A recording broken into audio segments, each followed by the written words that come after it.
ดีมื้อนี้มีโอกาสดีเนาะแม่วันผิวศัลยการในมาเยี่ยมยามที่น้อยพันษาเสด็จก็เลยถือว่าเป็นโอกาสสัมภาษณ์แม่ที่ว่ามีปัญหาเกี่ยวกับพยาธิก่อนเบาเก่าเส้นท่านหมอบอกว่าต้องไปผ่าตัดขาบ่ไปผ่าตัดออกอย่างหน่อยต้องเป็นมะเร็งในอนาคตอย่างแน่นอนปัจจุบันนี้แม่บ่ได้ผ่าตัดเนื่องจากว่าได้มีโอกาสมาสวมใส่ผลิตภัณฑ์เซอริจินซึ่งเป็นผลิตภัณฑ์ระดับโลกรับรองจากองค์การอนามัยโลกและไปฟังจากปาก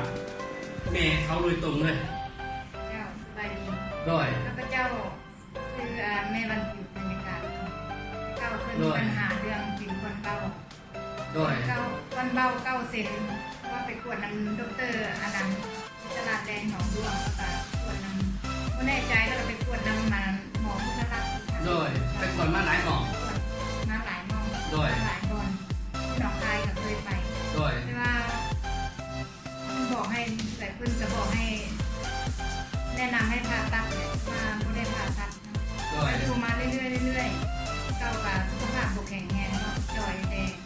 เมื่อยในตอนนั้นเมื่อยไปทางไหนก็เป็นเป็นเย็นไปทางไหนก็ได้ ด้อย แล้วก็เลยมาเยอะมาให้ของเพชรเนาะให้ของเพชรผมแนะนำให้มาลองมากินดูว่าจะความผ่าก็ได้ลองมากินเซนตินนี่ลองเบิ้งมาสั่น ด้อย อันนี้มันได้ระดับโลกได้ระบาด น้อย ก็เลยว่าผู้อยากฝากก็เลยลองมากินเบิ่งพอดีกิน1สุดก็คือว่าไข่ขึ้นมา กินหนึ่งสุด แม่แล้วแล้วสุดที่2ก็กินเข้าไปแล้วก็